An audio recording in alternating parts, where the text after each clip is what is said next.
Hey everyone, and welcome back to my channel. Today I'm going to be talking about what I read last week, what I'm currently reading, and my plans for this week. So buckle up, grab yourself a little tea, a little coffee, a little something.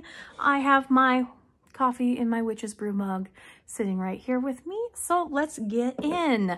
So what I read this week. I read 4 books and they were all kind of not my favorites, but I did have a great reading week even though, because I think they were all 3 to 4 stars, with 1 5. I don't know if it's my favorite, but it was well written. So that's kind of what I'm going with that one. So the first book that I read was my only physical book, which is Blood SisterScribe by Emma Turs. And this one was about 2 sisters and their magical library, and they're half sisters. So one of them is magical and one of them is not. And the one is in Antarctica and the other one is taking care of this library.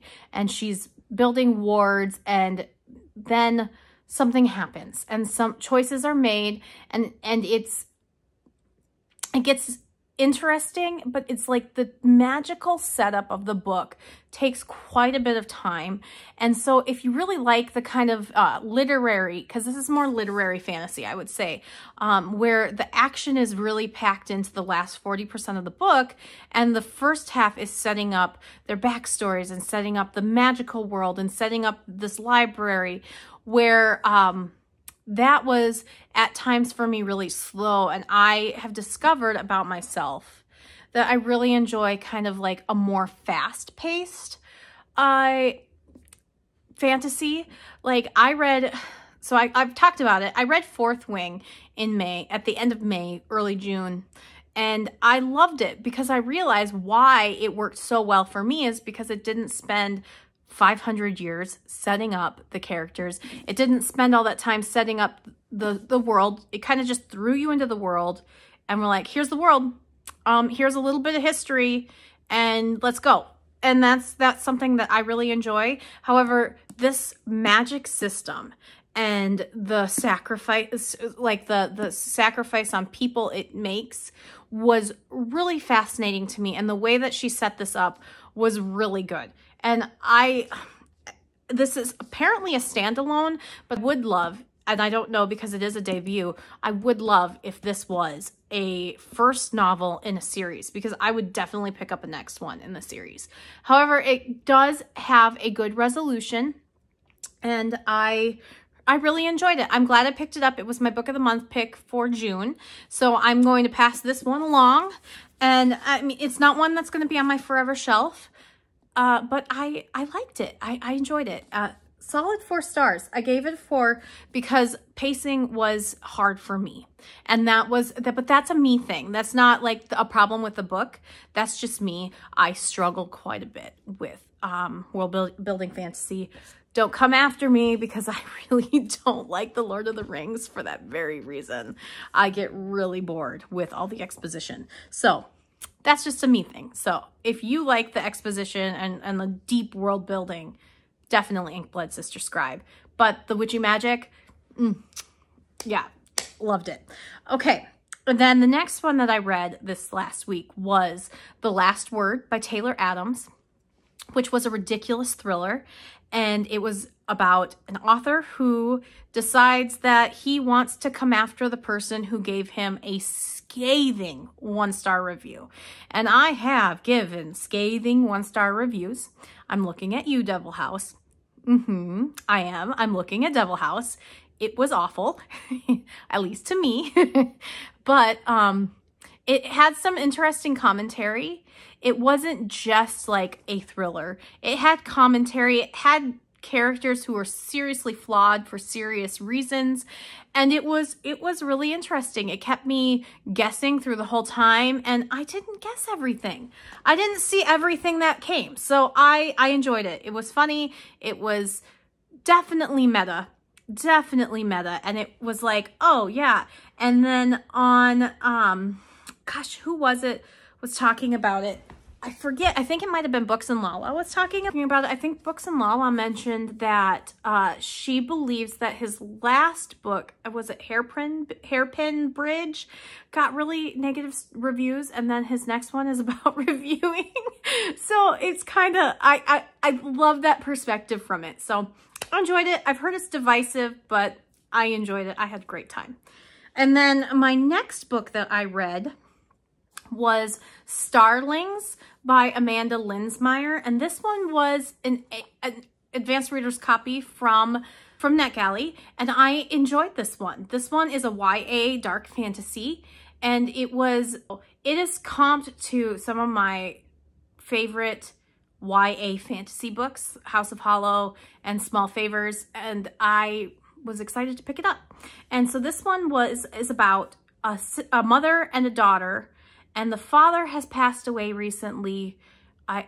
It's very ambiguous in the book of how he passed away, but he passed away, and they discuss that his mom isn't really dead like they believed to, and they travel to her town to meet her after his death. And then dark, spooky, crazy things start happening, because that's how dark fantasy works, right? And this one was really great. I enjoyed the book. I enjoyed the story. I enjoyed all the setup and the past of the characters. However, it is a YA book, and I had to go in that knowing that, because I struggled hard with the emotions of a 17-year-old.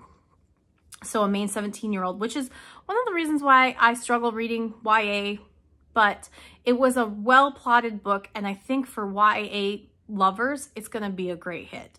And the cover is just so beautiful. But that one was a good one. And then the last book that I read last week was one that I have seen in our local drugstores all over, and I finally picked it up, and it's called, I need to look it up here because it's got a long title. It's called Vanished in Vermilion, The Real Story of South Dakota's Infamous Cold Case by Lou Raguse. This one was about a set of girls. They were high school juniors in the 1970s. They went missing in the middle of the night when they told their parents that they were just going to hang out, and they were on their way to a keg party, disappear. And there is so much speculation about what happened to them, and they found out what happened to them in 2013. However, there's a lot of speculation, and then there was a guy serving a 200-year sentence already for other crimes that they believed had committed foul play with these girls, and it went through the small town. He went through the journalists, how cops and cold case investigators all believed this thing, and they thought the family was involved, and just it really set up an interesting thing about police forces and the bias of people and how it can affect people negatively and how it can affect the town. So it was a really great read. It was well done. The the journalist went to multiple people, did hundreds of interviews for this book, and it's very well done. So I enjoyed it. It was all places that I'm familiar with, because it was about 30 miles away from where I live. And so I always find history books and things that are South Dakota related really interesting, because we are such a small state that when things are produced from South Dakota, I really enjoy it. I don't know. It's just something that I do. I'm sure that other people enjoy reading about their states and things, but yeah, it was a very well done book. So there's that. I am currently reading on my Kindle. I'm currently reading The Only One Left by Riley Sager, and I am side-eyeing myself because I said I would not pick up the next Riley Sager for at least a year. And what did I do? Pick it up right away, because do I hate myself? maybe a little. No, actually what happened was it is the Literally Dead book club pick of the month. And the Literally Dead book club is the one book club online that I like to follow along with because it's set up so well on Goodreads, and there's a lot of conversation that happens in the Goodreads discussion. And so I was like, okay, I'm gonna read it, because the other books of the year have been hit or miss for me. And so I thought, okay, I'll read this one and we'll see how it's going. And so far it's a gothic thriller, so it's going okay. I'm intrigued. I want to know what's happening. I want to read. And so at least in the very least, it's not gonna, okay, I say this now, I hope it's not going to anger me as much as The House Across the Lake did, because The House Across the Lake just made me mad from the beginning. The main character was so stereotypical female, was so unreliable that it made me upset.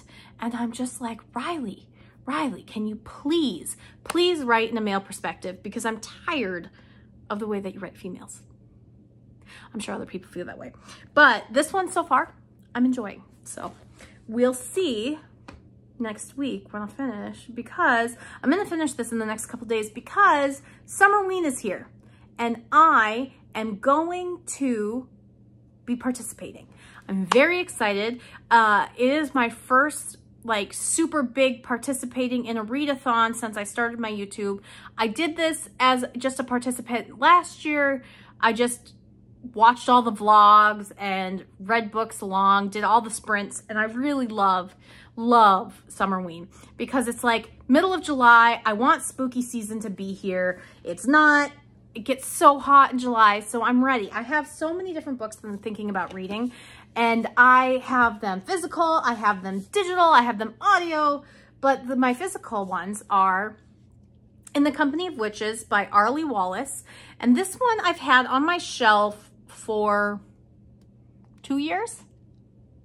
I want to say a while. It's been on my shelf for a while. This little tiny like paperback, like, you know, penny store or whatever they call those paperbacks, trade paperbacks. Is that what it is? But I've had it for a while, and it's one I just need to read. And I know it's a B&B witchy cozy mystery, and it's the first one in the series, and so I've heard it's good. And so this one's going to go for my take place in the fall prompt, and I am excited about it. It's so cute. Look at the pretty kitty on there. Yeah, I've had it forever, so I'm going to read it. I'm going to read it. I swear. And I swear I'm going to read this one, Annihilation by Jeff Vandermeek. I say it, and then I'm probably not going to read it because I don't know why I keep putting this one off. I think it's because it's kind of marked as sci-fi horror. I don't know. But it sounds good. I need to just read it, get through. But that's another one. I want to, for my read a manga prompt, I'm going to read, or manga or graphic novel, I'm going to read Grimoire Noir. And this one is done by Vera Greentree and Yana Bogach. And Yana Bogach is the artist, and she is here on YouTube as Cosmic Spectrum. And I love her videos. I love her art. And I picked this up to support her because I love it. I love supporting artists when I can, and I have yet to read it. So I want to read it this week. I'm excited about it. It looks right up my alley. I mean, this is kind of a creepy little girl right on the cover. And oh, she's just, her art is so good. I just love it. I can't wait for her actual graphic novels to come out because she's working on them right now. And then the other one, I have no idea what this one's about, but the back says, this is one, The Ghost Woods by C.J. Cook, and it says, deep in an ancient forest stands a house, a place shrouded in old stories of ghosts, of witches, and of a child who's not quite a child. Now the woods are creeping closer. So I read The Lighthouse Witches last year by C.J. Cook, and that one was written well. I just didn't like where the story went. But that's just my personal preference. It wasn't because the book was written poorly. Like, it wasn't because it didn't make sense. It's just not what I wanted. I still am trying to find my perfect witchy book. I mean, it was even started with The Lighthouse Witches, and that one just, I loved the writing, so I want to give her another chance. I don't even know if this is out in the United States. I ordered it from the UK, and when did it come out? In the UK it was 2022, so I don't know if it's in the US, but I have it, and it's been sitting on my shelves.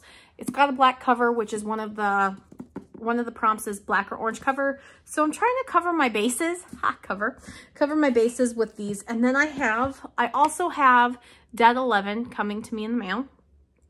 I have on my Kindle, I have A Dowry of Blood. You're Not Supposed to Die Tonight, and May of Fly. So we'll see.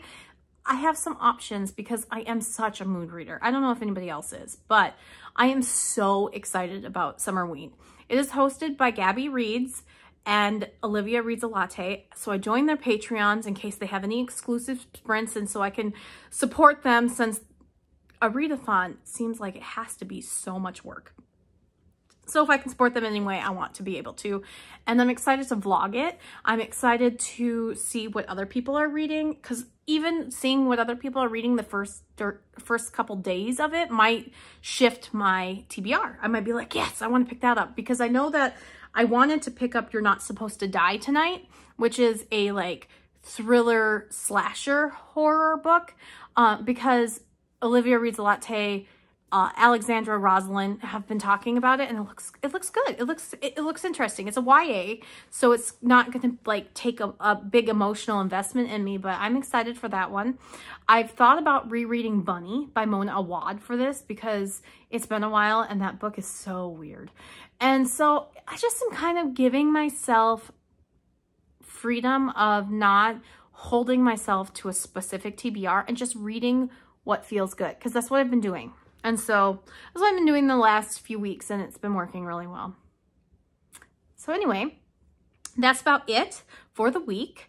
I am really excited and looking forward to this next week and seeing how everything is going. If you're participating in Summerween, let me know. Let me know what your TBR looks like. Let me know if you're looking for a buddy read and one of the books on my shelf sounded like one you'd want to read with me. I would always be up for a buddy. And if you got it this far into the video, leave me a pumpkin emoji, because I'm very excited for Summerween. And I really appreciate you being here. I appreciate that you are watching this video. Go ahead and hit like and subscribe for more of my bookish art content, because I'm kind of all over the place. Thanks, guys. Have a great day. Bye.